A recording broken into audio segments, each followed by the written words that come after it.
Welcome back to your sacred space for reflection, the subconscious classroom, your trusted sanctuary after sundown. As always, we're grateful for your quiet company beneath these moonlit skies. Tonight, we slip through the mist of centuries to the war-torn provinces of 16th century Japan. You are no longer here in the now. You are a samurai, sworn to your lord, bound by honor, and walking the narrow path between duty and death. But before you tighten your armor or draw your blade, we invite you to share. What age of history calls to your spirit next? Which echo of the past would you like to explore together?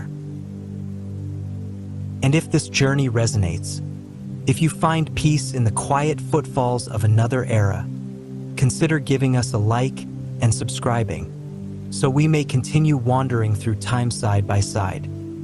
Now breathe deep, feel the stillness of the snow-covered forest. Hear the distant cry of crows and the quiet clink of steel. Let the past unfold. Let us begin. Part 1. The year is 1571. Japan is a land divided not by mountains or rivers, but by ambition. Over 200 daimyo warlords claw at each other's throats, their swords drenched in the blood of their rivals. The emperor still sits in Kyoto, cloaked in sacred tradition, but his power is ceremonial. Real authority has fractured, scattered across the countryside where fortified castles rise like jagged teeth and alliances crumble with the wind. This is the Sengoku Jidai, the Warring States period, one of the most violent, volatile centuries in Japanese history. Amid this chaos walks the samurai. He is not merely a warrior. He is a blade given purpose, bound to serve, born to fight, trained from youth to uphold a code that demands not only martial prowess, but absolute loyalty, self-sacrifice, and spiritual refinement. His life is not his own. It belongs to his lord. His fate is tied to the rhythm of war drums, to the distant calls of conch shells that echo through the misted valleys, signaling another campaign, another season of death. But the samurai is not always at war.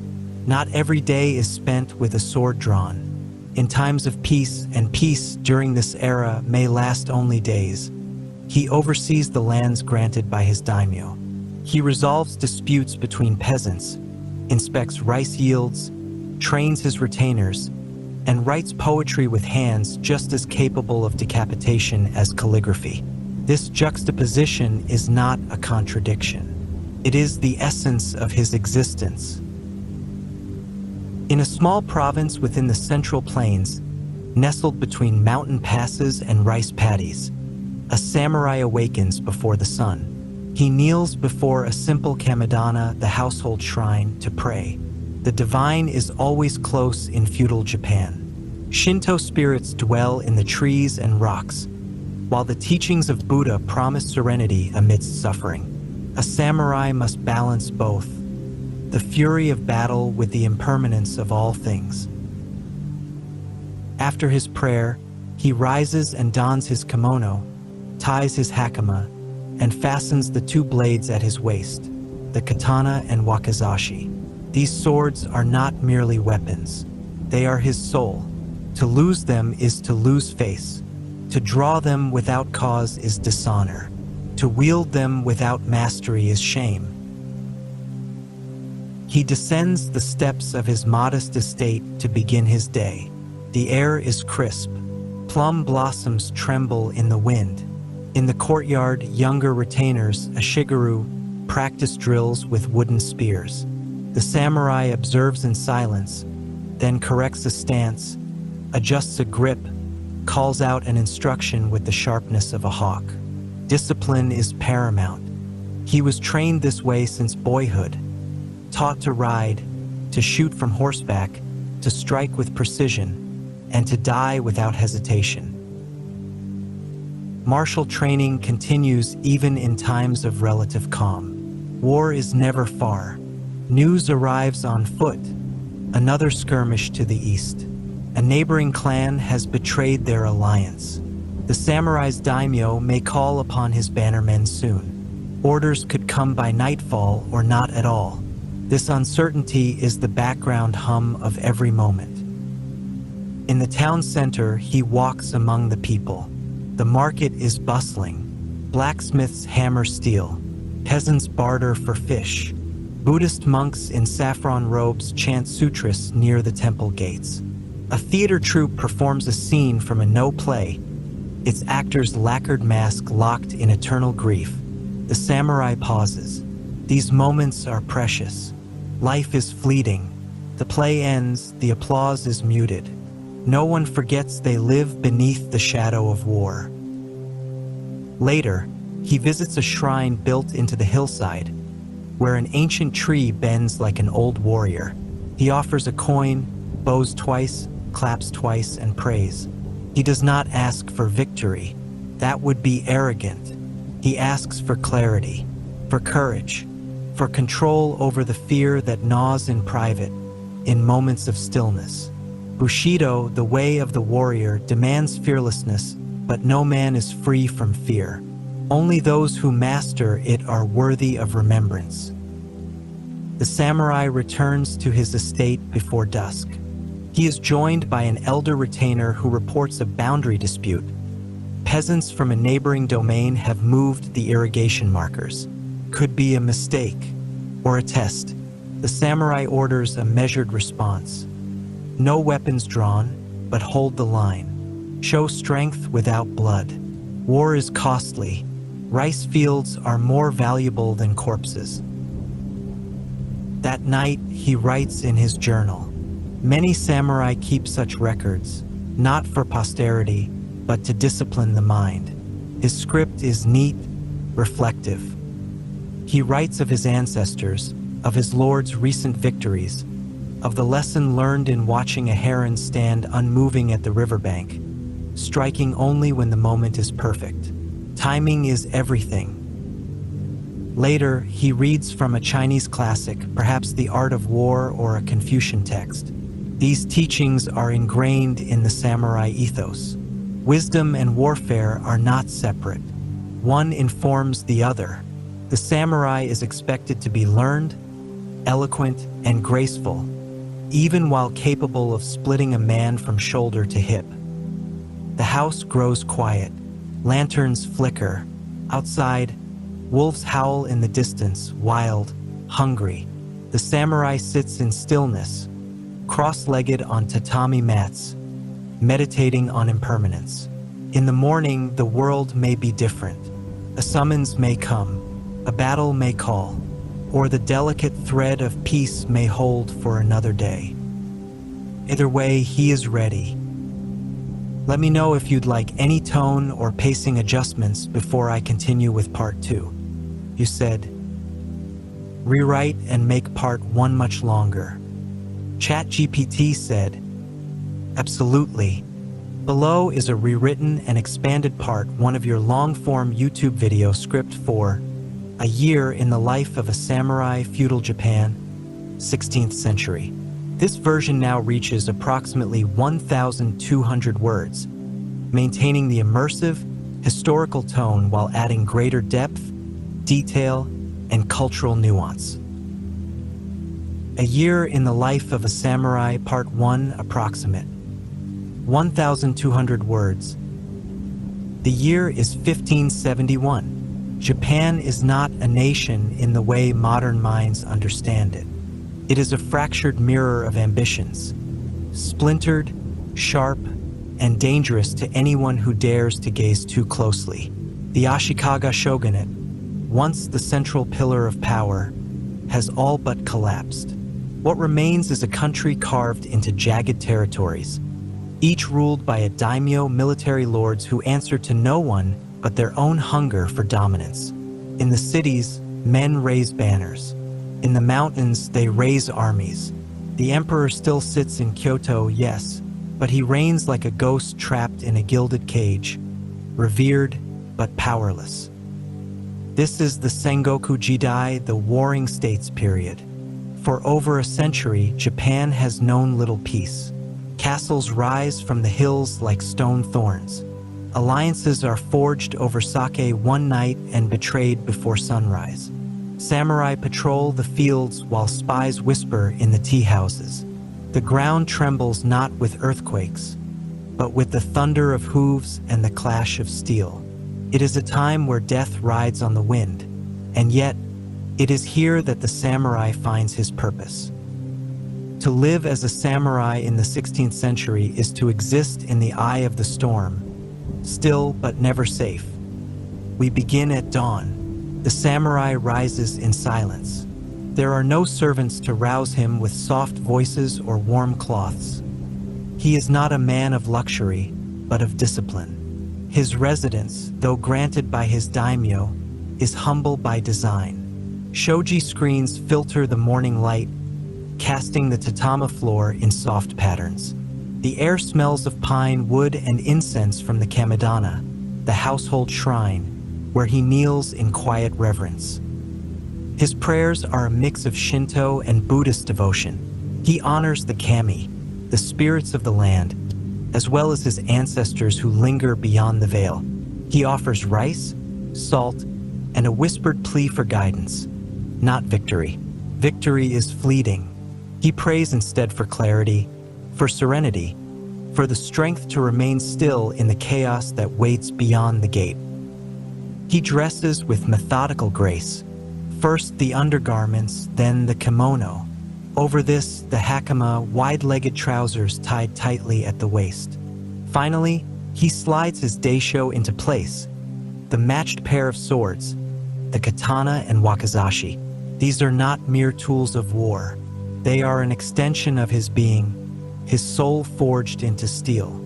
To carry them is to carry the weight of responsibility, and the knowledge that should he be disgraced, death by his own blade is not only expected, it is honorable. Outside, the village stirs. Peasants are already in the paddies, knee-deep in water, planting the first rice of the season. The sun rises behind the distant hills, and a morning mist clings to the thatched rooftops like a ghost reluctant to let go. A chorus of roosters and temple bells marks the beginning of the day. In the courtyard, a shigaru, foot soldiers and retainers of lower rank, practice their drills. They shout in rhythm as they thrust spears into the air, wooden shafts clacking against shields in choreographed violence. The samurai watches, arms folded, eyes scanning every motion. He does not correct them loudly. One or two subtle gestures are enough. A raised eyebrow, a hand slicing silently through the air. Discipline is built not on fear, but on expectation. He himself trains daily, for a samurai who stops preparing for war has already lost. Archery, swordsmanship, horseback riding, all are vital arts. Even in peacetime, if such a thing can be said to exist during the Sengoku period, a warrior's edge must never dull. A single misstep, a single moment of hesitation, can bring not only death but the fall of an entire house. Later, he walks the perimeter of his estate. It is not grand, but orderly. The fields must be productive, the villagers content enough not to revolt, but not so wealthy as to forget their place. He stops to resolve a dispute between two farmers over a narrow irrigation canal. The lines between justice and order are blurred in this time. Rulings are less about fairness and more about stability. He sides with the elder of the two, not out of bias, but because the man's authority is necessary to maintain cohesion. Harmony is prized, even when it must be imposed. He visits the blacksmith at the edge of the town, where iron hisses in water and hammer strikes sing like temple bells. Weapons are checked, blades are sharpened. Even if no orders come from the daimyo this week, the armor must be polished, the mounts must be fed, and the banners prepared for movement. War doesn't announce itself, it arrives. At the temple nearby, he bows before a bronze statue of Amida Buddha and listens to the low murmur of monks reciting the Heart Sutra. Form is emptiness. Emptiness is form. He contemplates these words. They are more than metaphysical riddles. They are instructions on how to die without fear.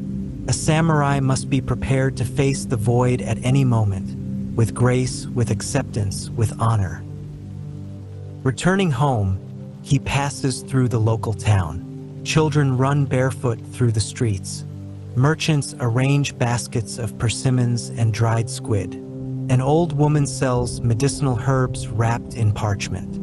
He hears a biwa being played, its mournful notes rising like incense, and a storyteller drawing a small crowd with tales of Minamoto Yoshitsune, the tragic hero of another age. The samurai does not linger, but he listens. Stories matter. They bind the people to their past. They remind them of sacrifice and glory, of failure and redemption. As evening settles, he prepares a simple meal: rice, pickled vegetables, maybe fish if the stream was kind that day. He eats alone, as many samurai do, not out of melancholy, but reflection.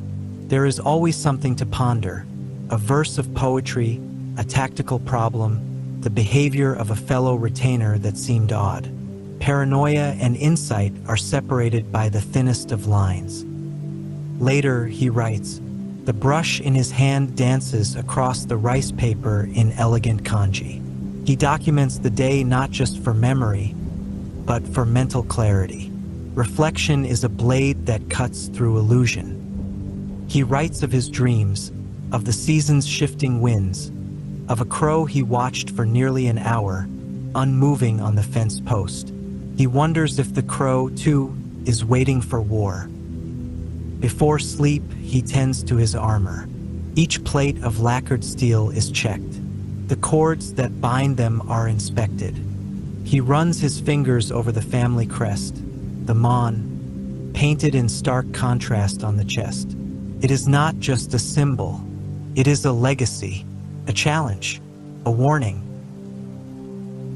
Finally, he sits in zazen, cross-legged and motionless, breath slowing until time itself seems to still. He listens to the wind, to the silence between its movements. In this quiet space, he prepares to die, not because he wishes to, but because readiness is peace. Tomorrow, the world may change. An order from his daimyo could arrive by messenger.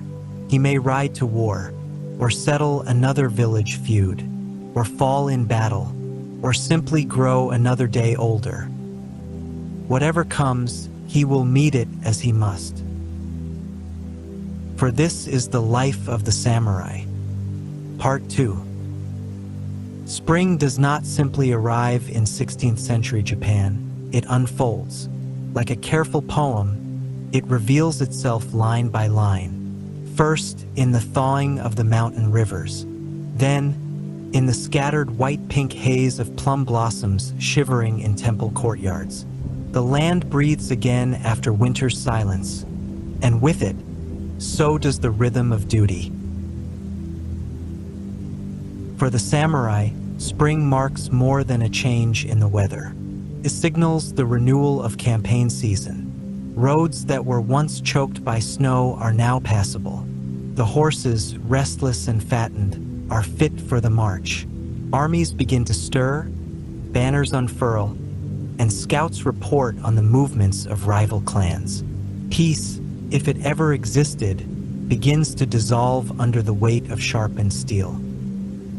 But war is not declared with a scream. It begins with a letter. One morning, a Yamabushi courier, a mountain monk trained to traverse treacherous terrain, arrives at the estate. He bows deeply and delivers a sealed scroll. The paper bears the wax crest of the daimyo. The samurai receives it with reverence and reads in silence. It is not a direct call to arms, not yet, but it is a summons to council. The daimyo will meet with his senior retainers within the week. A dispute over trade routes has escalated between their province and the bordering domain of the Imagawa. What began as a merchant quarrel has grown teeth. there are whispers of unauthorized border raids, of heads being displayed on pikes near the river crossings. The samurai begins preparations at once. Armor must be inspected. His horse, named not as a pet but as a comrade, must be fitted with tack and saddle. Provisions are gathered: dried rice, salted fish, flint, and tinder. Not for war just yet, but for the journey. The roads are dangerous not because of war, but because of its shadows. Bandits, deserters, ronin, men without masters, who prey on the fringes of society like wolves driven mad with hunger. Before he departs, the samurai visits the village shrine. A Kanushi, a Shinto priest, offers purification rites. Paper streamers flutter from the torii gate in the wind. He receives a charm, or omamori, meant to protect him in battle or at sea. He tucks it into his armor, close to his heart, and mounts his horse. The ride to the daimyo stronghold takes 3 days. The terrain is varied: rice paddies, bamboo forests, mountain passes where mist clings to every rock. Along the way, he passes caravans of peasants moving to market, monks collecting alms, and other retainers bearing their own family crests. At night, he lodges in shakuba, post towns that dot the roads like beads on a string. He eats quietly, keeps to himself, and sleeps with one eye open. Even within his own territory, caution is not a weakness. It is survival. Upon arrival at the castle, he dismounts and bows to the guards. The fortress is a marvel. Stone walls rise around it like cliffs, pierced by arrow slits and murder holes. Inside, the air is filled with the scent of pine and smoke.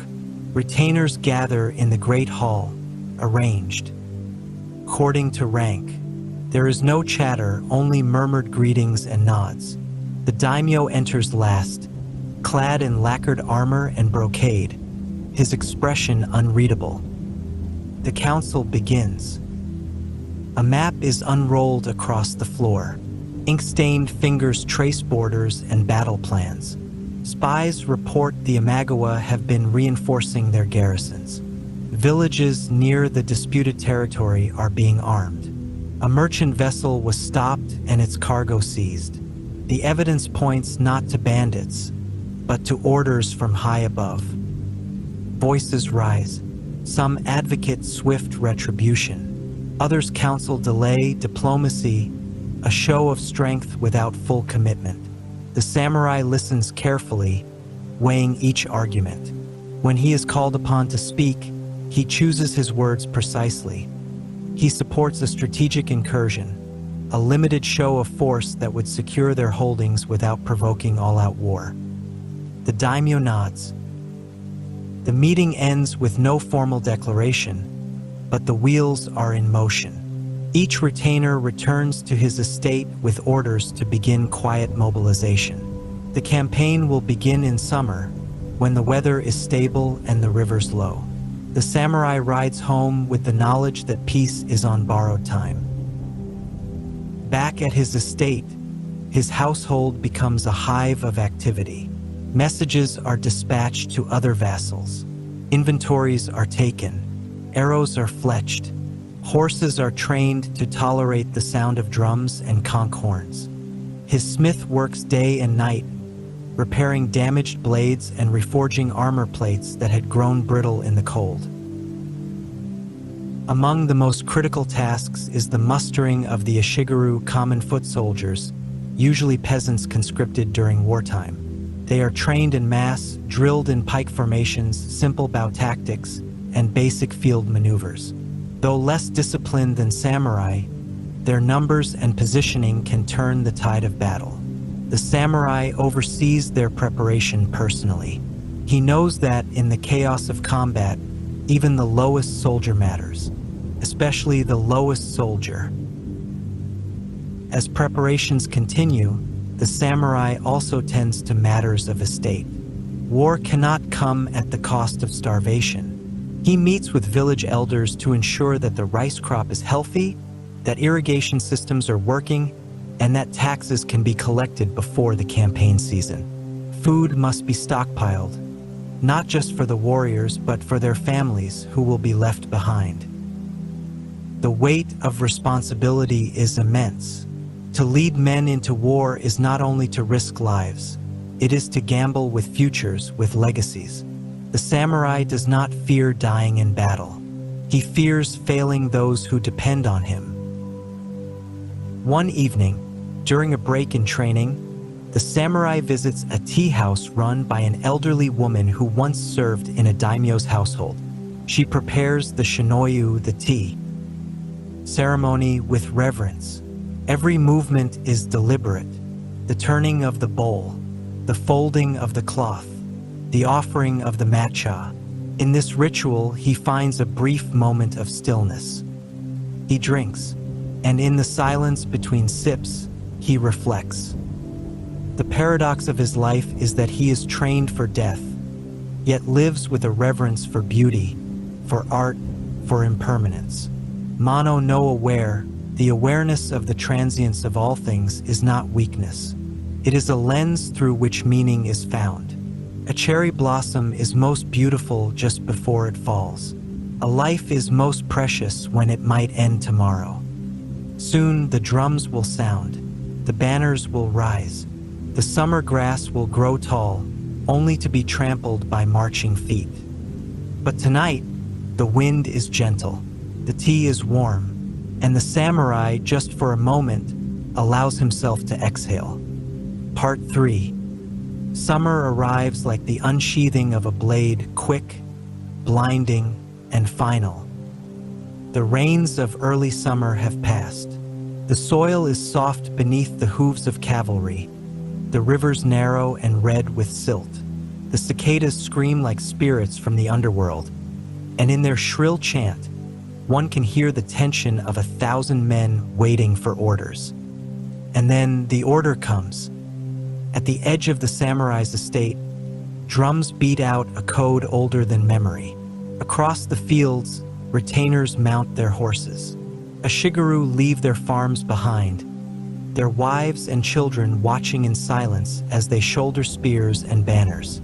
The village empties into a narrow trail of armor and dust that snakes through the valley. The campaign has begun. The samurai rides at the head of his contingent. His armor is lacquered black with crimson lacing, etched with the mon, his family crest, a stylized hawk in flight. On his back is a quiver of arrows. At his waist, the daisho glints in the sunlight. His face is calm, unreadable, but inside, every sense is heightened. The scent of pine and sweat, the thunder of footsteps, the possibility that this may be the last time he leads these men. They march for days. The terrain shifts. Flat plains become hills, then sharp ridges, then a forest choked with ferns. Their target is a border fortress, a strategic choke point seized by the enemy weeks prior. If left unchecked, it could cut off vital trade routes and invite further incursions. Retaking it will not be easy. The Imagawa are known for their archers, and their lord, though young, has the reputation of a tactician. At night, the army makes camp in the shadow of the hills. Fires are lit in shallow pits. Scouts are sent ahead.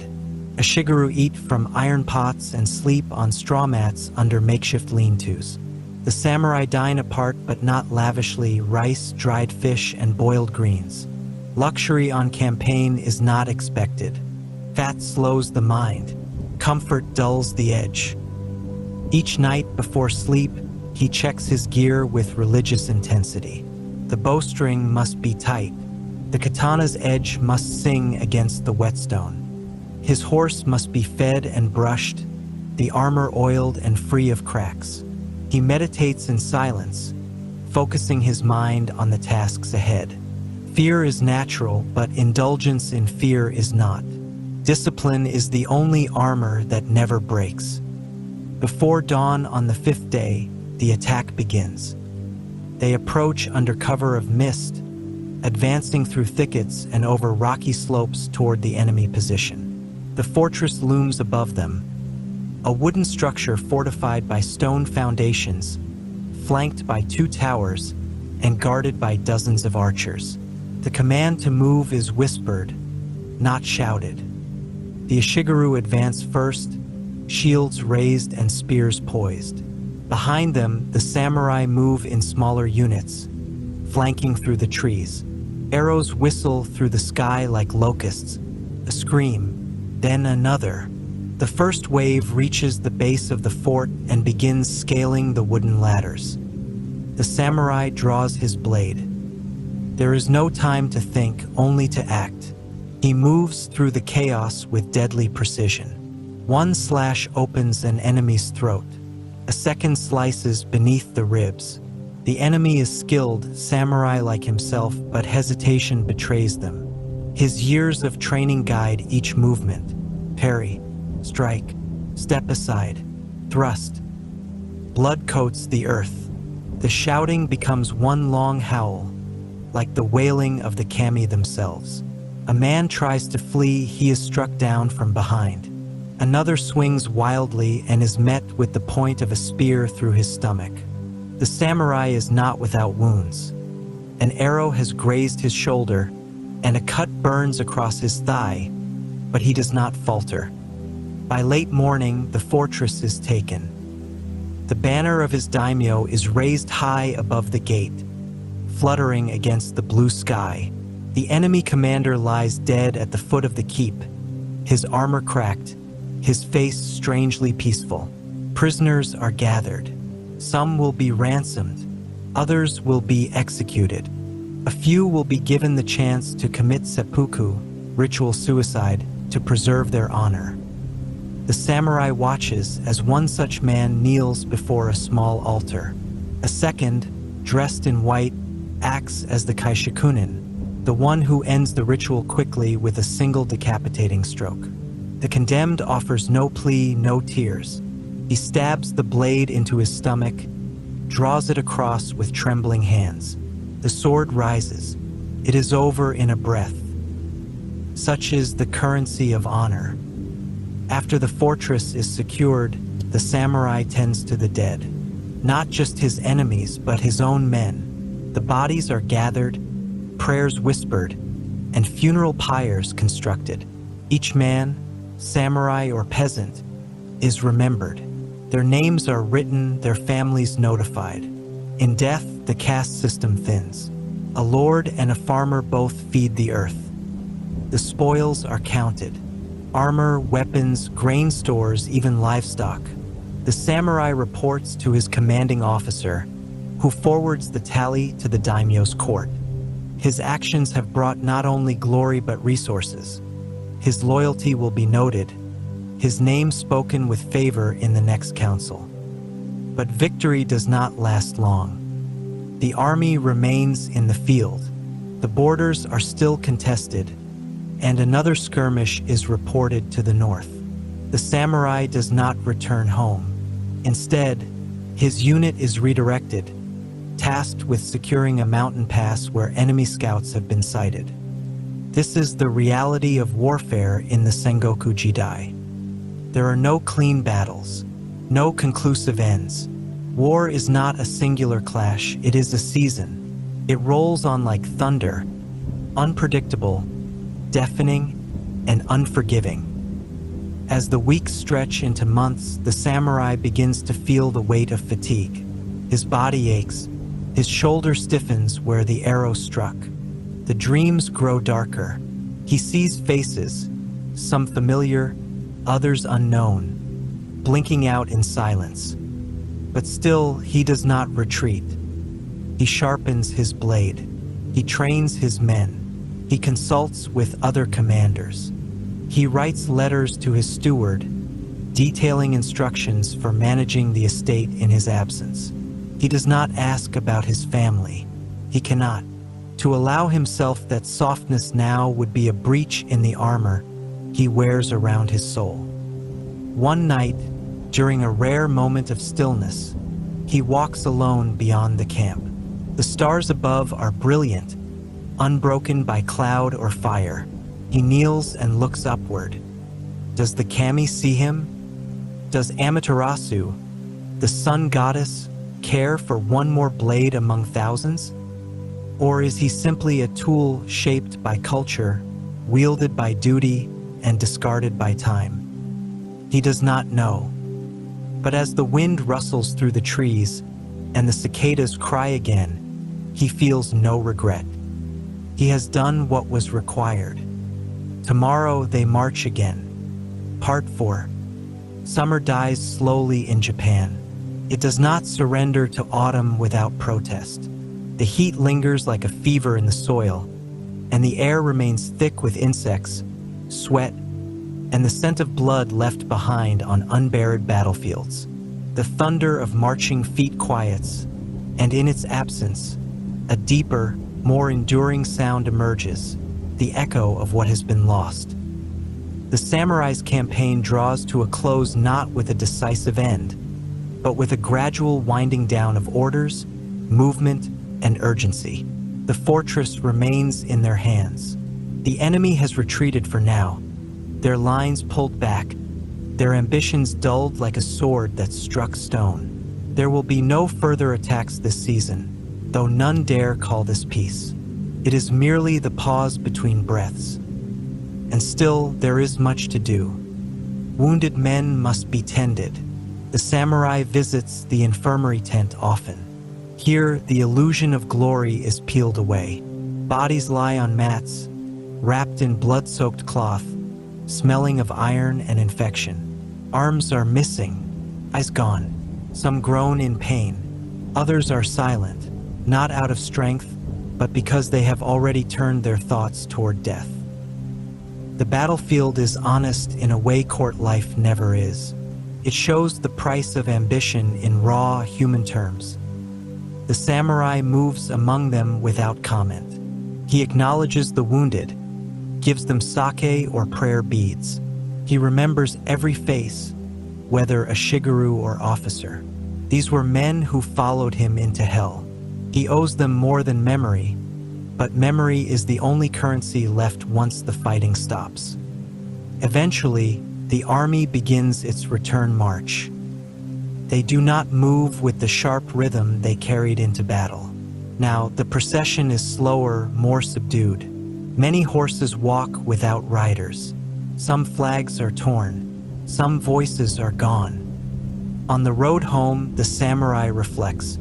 He has fulfilled his duty, but that fulfillment is hollowed out by the ghosts that trail him. He wonders how many of them had names he never learned. How many were sons? How many had dreams beyond the spear? The Bushido Code demands honor, composure, readiness for death, but it says little about what a man is meant to do with the weight of survival. They arrive at his estate in the fading light of an autumn evening. The fields are turning gold, and the rice harvest is underway. Children run to greet their fathers, those who returned. Women hold their breath when they do not see the face they hoped for. In the distance, temple bells ring, announcing homecomings and funerals in the same chime. The samurai dismounts in silence. His armor, once gleaming, is now dulled with scratches, dried blood, and ash. He removes it carefully, piece by piece, as if shedding a second skin. His servants wash it without question. They know not to ask what happened.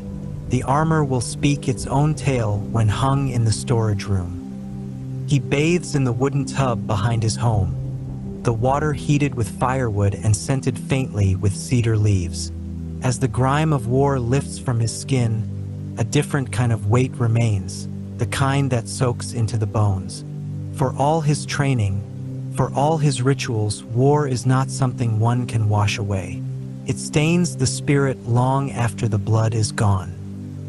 The next morning, life resumes with the same rigor as before, but nothing is quite the same. He visits the shrine again. This time, the prayers are longer. He offers incense to the war dead. He bows 3 times deeply, forehead to the wood. His fingers tremble just slightly, Perhaps it is fatigue, perhaps not. The local priest joins him and murmurs words from the Lotus Sutra, offering comfort from the cycle of rebirth and suffering. The samurai listens, not for salvation, but for understanding.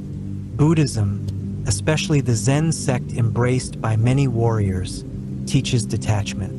One must accept the impermanence of all things, but acceptance is not the same as immunity. Later, he reviews his ledgers. War is not just a matter of swords and tactics, it is expensive. Horses lost must be replaced, rations restocked, weapons reforged. He meets with his steward to discuss taxes, harvest yields, and supply shortages.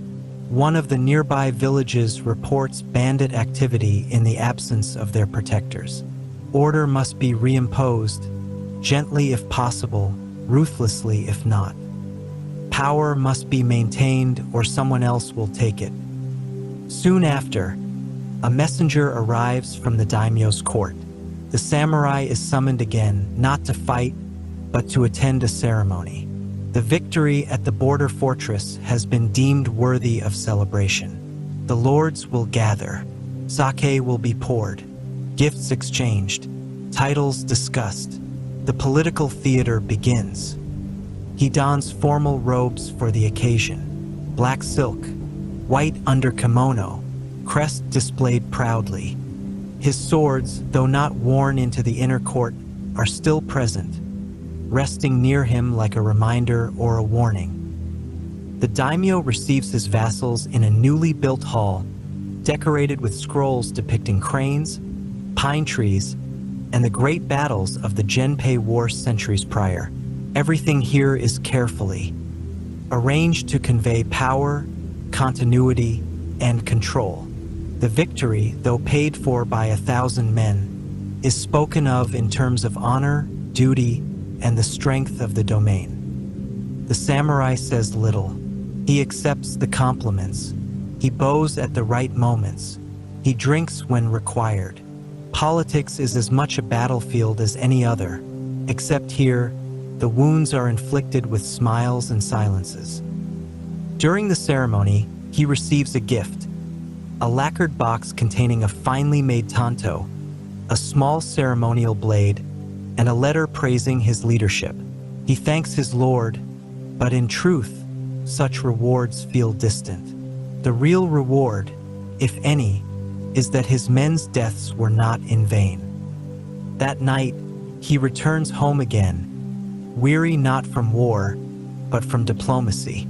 He misses the clarity of the field, where one's enemy is visible and decisions are made with steel. He spends more time alone in the coming days. He walks through the garden where chrysanthemums bloom, a symbol of the season and of life's brief beauty. He watches the koi fish in the pond, their movements silent and elegant. He composes poetry, something every educated samurai is expected to do, not for art's sake, but to refine the mind. One evening, he writes a short verse in brush and ink. The blade sleeps for now / yet the river keeps its course / cold wind, empty sheath. It is not a masterpiece, but it is sincere. Autumn deepens. The moon hangs lower in the sky. The nights are cooler, and the scent of burning leaves drifts through the village. For now, the land is quiet. The enemy has not returned. Trade resumes. Children laugh again. And still, the samurai does not relax, because he knows the truth of this world. Winter is coming. The sword will sleep, but never for long. Part 5. Autumn's brilliance fades as quickly as it came. The fire-colored leaves of the maple trees fall in silence, gathering in corners like forgotten prayers. With each passing day, the wind grows colder, more insistent. It strips the land bare. The samurai walks his estate in the early morning frost and watches the breath of his horse rise in the cold air like a spirit departing the body. This is the season of stillness, of reflection. There are no military campaigns in winter, Snow blankets the passes, and rivers freeze into brittle mirrors. Armor is returned to storage. Horses are stabled. Swords, though still cleaned and revered, sleep in their lacquered scabbards. The clang of battle is replaced by the hush of falling snow and the crackle of hearth fires. But still, the samurai does not rest. Winter is not a season of idleness. It is the season of rebuilding. He turns his attention to the quieter, slower responsibilities of leadership. Fields must be prepared for the next planting season. Supplies inventoried. Roofs repaired before snowfall becomes dangerous. Roads cleared. Villagers organized into work crews. Children taught the stories of the clan, of the gods, of the ancestors who once defended these same lands. The samurai walks among them, less like a ruler, more like a silent guardian. His presence alone maintains order. The peasants bow deeply, eyes averted. They know him as a warrior, but now they see him as the steward of their future. Their rice, their families, their protection, it all flows through his decisions.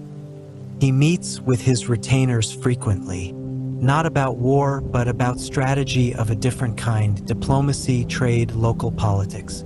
A dispute between two neighboring clans threatens a fragile treaty. A minor lord has begun levying excessive taxes on salt and timber. The samurai writes letters with careful brushstrokes, crafting each sentence as if it were a sword strike. Words, in this season, carry the weight of armies. At night, his estate is quiet. Snow muffles the sounds of the world. He sits by candlelight in the study, reading from scrolls, treatises on Confucian ethics, Buddhist philosophy, and historical chronicles of wars long past. He learns from them not only tactics, but perspective. Great men rise and fall. No fortress is eternal. No family line is sacred without constant vigilance.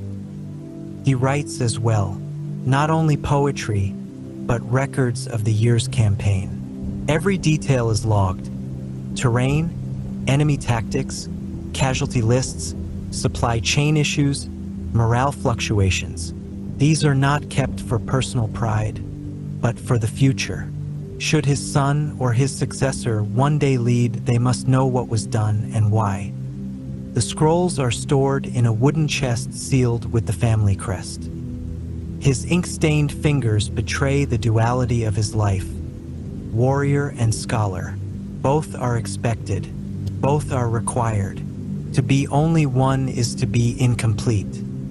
One morning, snow falls heavily. The roof of the ancestral hall groans under the weight. The samurai sends for carpenters, who work through the cold to reinforce the beams. Inside, he kneels before the ahai, the ancestral tablets, inscribed with the names of generations past. He offers rice, sake, and incense. He thanks them for their protection. He asks for their continued strength, and he wonders what they would think of him. Has he upheld the family name? Has he honored their memory? Has he become what they hoped for, or merely survived long enough to be tolerated by fate? Later, he receives news of a death. A fellow retainer, one he fought beside in the spring campaign, has passed away. Illness, not combat. It is a sobering reminder. Not all who survive the battlefield live long lives. Some are taken by smaller, quieter assassins. Fever, infection, age. The funeral is a solemn affair. The samurai travels through slush and frozen roads to attend, wrapped in heavy robes of mourning. The temple bells ring slowly. Incense hangs thick in the air. The priest chants from the Heart Sutra. The family weeps, their faces hidden behind sleeves. The deceased's armor is displayed, polished, beautiful, empty. The samurai offers a deep bow and whispers a final prayer. He does not speak to the widow. There are no words for such moments, only presence. only silence. After the ceremony, he returns home, stopping briefly at a waystation shrine to warm his hands and drink a bowl of miso soup with a wandering monk. They speak only briefly. The monk quotes a Zen proverb. The snow falls equally on the just and the wicked. The samurai nods. He does not know whether he is one or the other. As the winter deepens, the samurai begins training again. Not for war that is imminent, but for the war that always waits. In the snow-covered courtyard, he draws his katana in slow, precise movements. Each cut is a meditation, each stance a mantra. His breath clouds the air in front of him. His movements are not flashy, not meant to impress. They are a reaffirmation of life. He trains alone at first, then with his retainers. The Ishigaru are called back to drill once a week, not to sharpen their skills, but to remind them they are still warriors, even when the land sleeps. The sight of them practicing in the snow, voices echoing between bare trees, is haunting and beautiful, like a dance for ghosts. He also studies Kenjutsu scrolls, ancient manuals passed down from master to master, their yellowing paper covered in fluid ink. Each scroll is a philosophy disguised as instruction. How to strike without anger, how to defend without fear, how to accept death with no hesitation. These are not lessons for war. They are lessons for life. Toward the end of winter, he receives a letter from a neighboring clan. Their eldest son has come of age, and a celebration is being held. A rare display of civility amidst a generation soaked in blood. The samurai attends, dressed in formal winter wear, and brings a gift, a blade forged by his smith, etched with a proverb of restraint. The event is lavish. Dancers perform, poets recite verses, children laugh. For a brief moment, the world does not seem to be dying, but simply resting. In a quiet corner of the garden, he speaks with another samurai, older, with hair like silver threads. They do not discuss war. They talk about tea, about the sound of wind against bamboo, about what it means to grow old in a world that demands youth for battle, but wisdom for survival.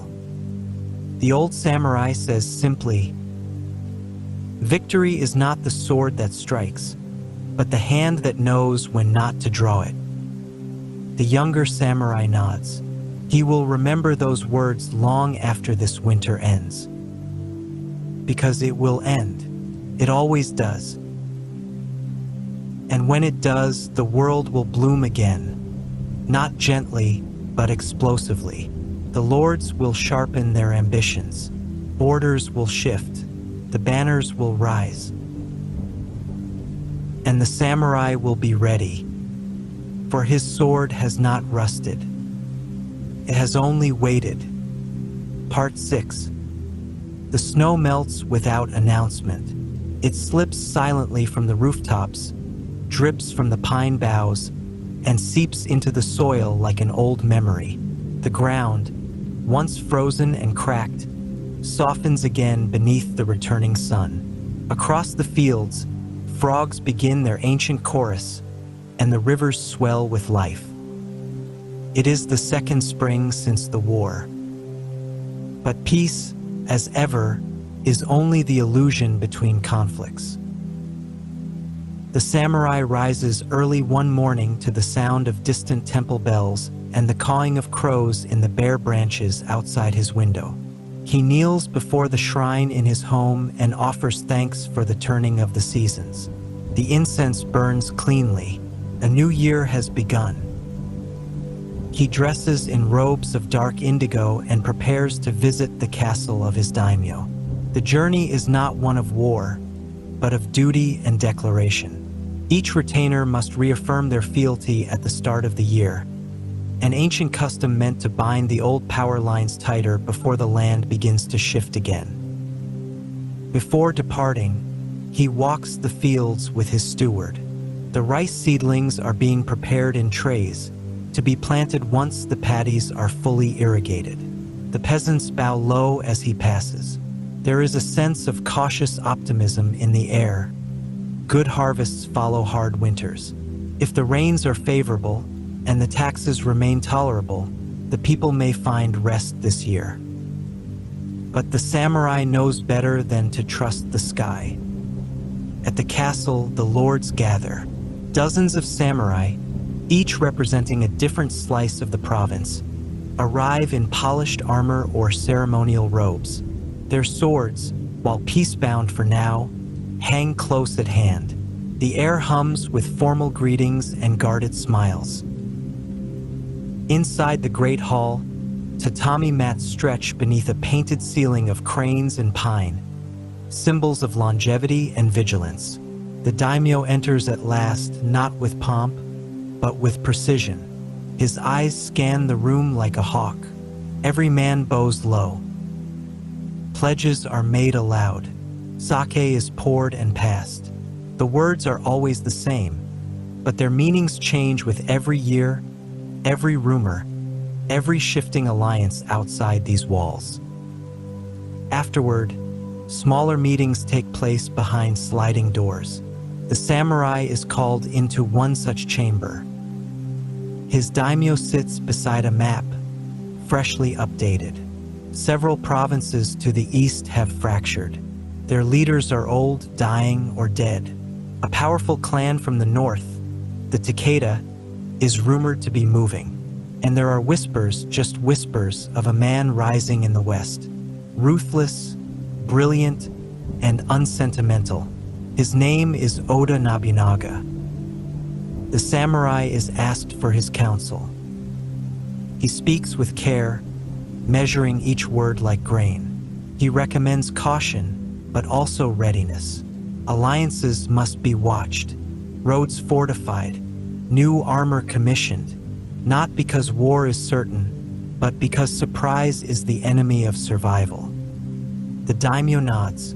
The meeting ends. Orders will be sent by spring's end. Back home, the samurai returns to a world that is stirring. The plum trees begin to blossom. Fragile white and pink bursts against the bare branches. The hanami season approaches, when people gather to view the flowers and share food beneath the trees. Even samurai attend these gatherings, though they do not sing or dance. They sit quietly with their retainers, sipping sake, eating pickled vegetables, and watching the petals fall. To the untrained eye, it may seem like simple leisure, but hanami is not about joy. It is about impermanence, the central truth of the samurai's life. Each blossom is beautiful precisely because it is fleeting, just as a warrior's youth or a peaceful season, or the life of a beloved comrade. To look at the flowers and not weep, even silently, is to misunderstand the soul of this land.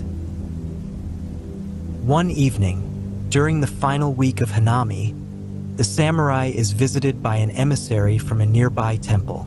A new Zen master has arrived from Kyoto, and his teachings are drawing attention across the region. The samurai accepts an invitation to attend one of his public talks.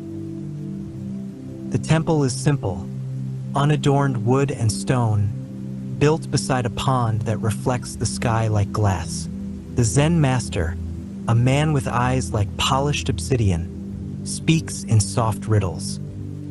The moon cannot be caught in the hand, but it can be reflected in a cup of still water. The sword that is never drawn still cuts the deepest. To master death, one must hold it gently, like a dying leaf. The samurai does not nod. He does not blink, but these words nest in his mind like seeds in spring soil. He stays after the others leave. He does not ask questions. He merely bows. The Zen master bows back. There is no need for conversation. The lesson is already in motion. In the weeks that follow, the samurai returns to his routines. He trains again with sword and bow. His strikes are slower now, more deliberate. He practices mounted archery, balancing speed with silence. His horse responds to even the slightest pressure of his knees. The two move as one across the field, weaving through targets like reeds in a storm. His men are trained harder than before, not because war is imminent, but because the future is hungry. The samurai has seen what happens when training grows lax, when swords rust, when men believe peace is a gift rather than a fragile moment carved out of chaos. In secret, he begins preparing a set of written instructions for his heir. He does not yet know when his time will come, but he knows it will. All samurai do. These writings contain not just military strategy, but lessons of the spirit. How to remain calm in betrayal, how to bury the dead with honor, how to see beauty in a broken thing. These are not for now. They are for the son he may not live to teach. The rains return in May. The soil darkens. The rice is planted. News arrives that a minor lord has broken from his daimyo and seized 3 villages without sanction. The province wavers. A response is required. The samurai is not yet called to march, but he begins preparing his unit. His men do not ask why. They know. Because the land is waking again. And with it, the need for the blade. Part 7. Summer comes again, but it is not the same summer. The rains are heavier, the clouds hang lower, the valleys stay green longer than expected, and though the rice grows thick in the paddies, the roads remain slick, the mountain passes crumbling at the edges. There is war again, though not for his province. Not yet. Instead, the samurai watches as the great chessboard of Japan continues its ruthless shuffle. Across the land, daimyo rise and fall. Fortresses are taken in the night, betrayals signed with blood and sealed with arrows. Rumors reach him of new inventions, Portuguese arquebus traded for silk and iron, firearms that pierce armor from 50 paces. Some call it blasphemy, others call it the future. The samurai listens. He does not speak. He still trains with his sword. He still walks the length of his estate at dawn, checking the crops, inspecting the barracks, observing the drills. He does not demand perfection, but he demands discipline. A crooked arrow will not fly straight. A dull blade will not cut. And a warrior who forgets himself in peace will perish in war. This is the year his hair begins to gray at the temples. Not dramatically, just a thin line of silver above each ear, like frost gathering along the roofline before first snow. He does not dye it. He wears it proudly. His face, while still sharp, carries new shadows under the eyes. He sleeps less, dreams more. Sometimes the dreams are of blood. Other times of a bell tolling in a ruined temple. His son is nearly of age now. The boy, 15, has begun training with real weapons. He studies poetry and Chinese philosophy. He practices yebusame, mounted archery, and recites the Analects of Confucius before meals. The samurai watches with a quiet pride, though he says little. He knows better than to speak too soon. One evening, after a long day of drills, the boy asks his father what it means to be ready for war.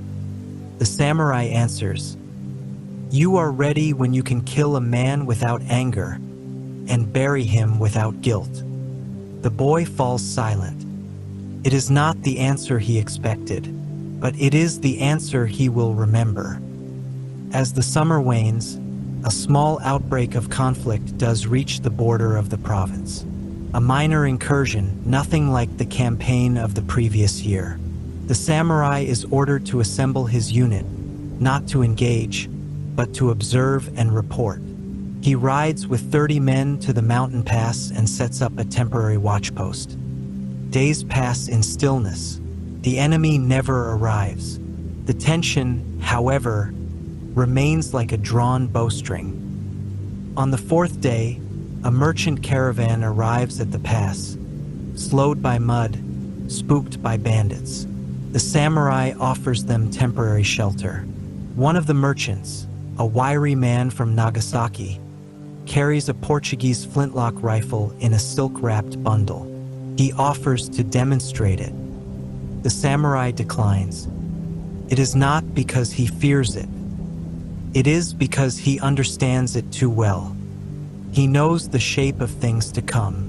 The world is shifting slowly, then all at once. Honor will be replaced by efficiency, bows by bullets, silence by smoke.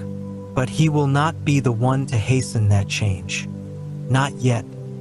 Instead, he returns home. Autumn falls hard this year. The leaves turn quickly, then vanish in a single storm. The villagers rush to finish the harvest. The samurai joins them, not with sickle or shovel, but with his presence. He walks the paddies. He helps settle disputes. He ensures the granaries are filled. Because war does not feed people, rice does.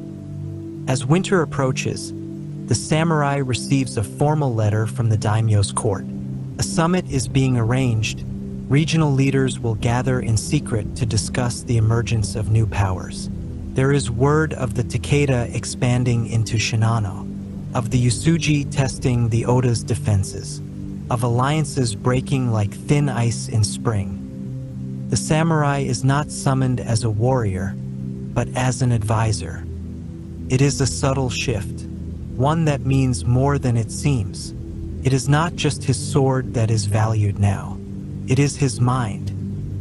At the summit, he observes old enemies sitting across from each other.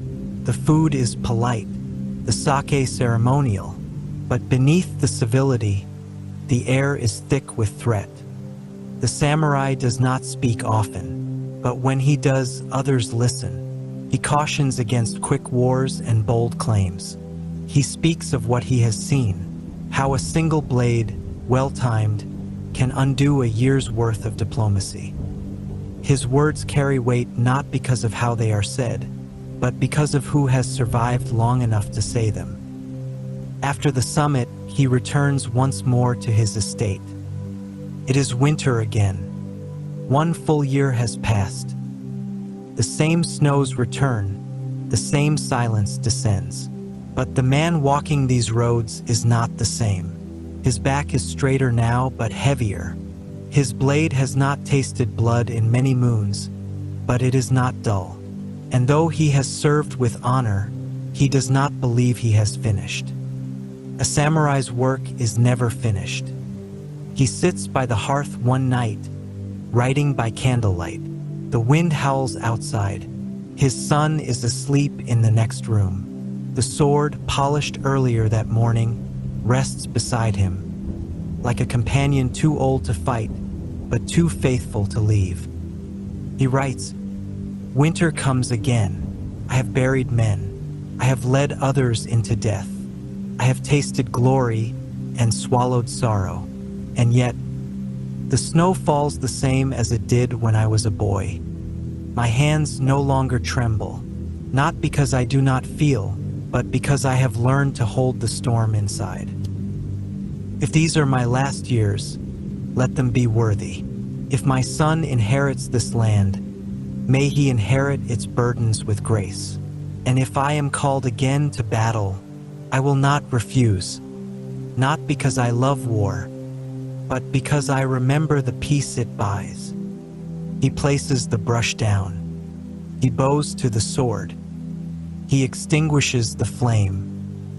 And outside, the first snow begins to fall once more.